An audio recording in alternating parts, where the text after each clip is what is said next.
জি সাইদ ভাই একটা প্রশ্ন নিয়ে আপনার কাছে যাই। আচ্ছা, একজন দর্শক আছেন লাইনে। জি হ্যালো।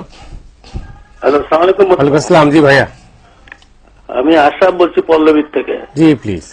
আমার আবু সৈয়দ সাহেবের কাছে প্রশ্ন যে উনি একদম তো পুরনো আওয়ামী লীগার, উনি কি মনে করেন যে আওয়ামী লীগ কোনদিন জামাতকে ব্যান করবে?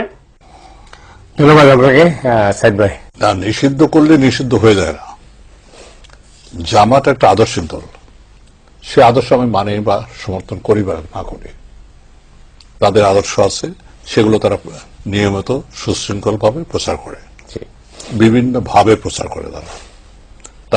তারা বলতে গেলে বাংলাদেশে একমাত্র দল যে স্বয়ংবর।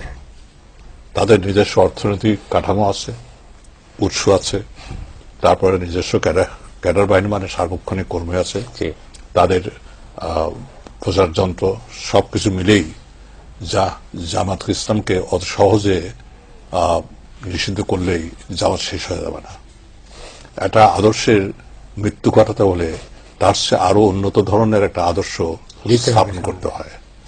সেটা স্থাপন না করে শুধুই জামাত জামাত করে জঙ্গি জঙ্গি করে কি হচ্ছে, ওই যে একটা কথা আছে না, প্রচারে প্রসার হয়, এই প্রচারে প্রসার হচ্ছে, মানে জামাতের আসলে তাই, প্রচারে প্রসার হচ্ছে।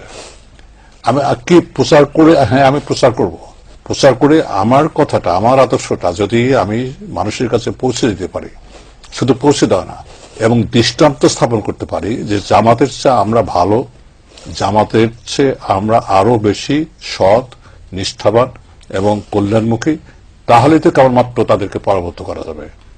শুধুমাত্র মুখে বুলি দিয়ে কিংবা গলাবাজি করে কোন দলকে, কোন আদর্শকে কোনোদিনও মৃত্যু ঘটানো যায় না। এবং এটাও তো ঠিক, মহৎ কোন আদর্শকে, স্বপ্নকেই হত্যা করা যায় না। মহৎ আদর্শ এবং স্বপ্নময় যে চিন্তা, তাকে প্রসারিত এবং প্রতিস্থাপিত করতে গেলে যে ধরনের সংগঠন এবং যে ধরনের কর্মী, যে ধরনের আদর্শবাদিতা প্রয়োজন, আজকে যারা ক্ষমতায় আছে কিংবা বিরোধী দলে আছেন, বিরোধী দল বলতে আমি ওই জাতীয় পার্টি এবং বিএনপি দুটোকে বুঝছি, তাদের ভিতরে খুঁজে পাওয়া যাবে না। এরা সবাই ক্ষমতামুখী এবং সবাই প্রাপ্তিমুখী, যে আমি ক্ষমতায় যে কি পাবো এটি তাদের লক্ষ্য। ক্ষমতায় গিয়ে জনগণের জন্য আদর্শ এবং চিন্তাধারায় তাদের উন্নত জীবনের কথা বলে সামনের দিকে আরো এগিয়ে নেব, এই ধরনের মন মানসিকতা আজকে অনুপস্থিত, 60 দশকে যেটা ছিল। ঠিক বলছেন যে একটা আদর্শের মৃত্যু ঘটাতে হলে আর একটা নতুন আদর্শ দিতে হবে, অথবা উন্নততর আদর্শ দিতে হবে। রাইট।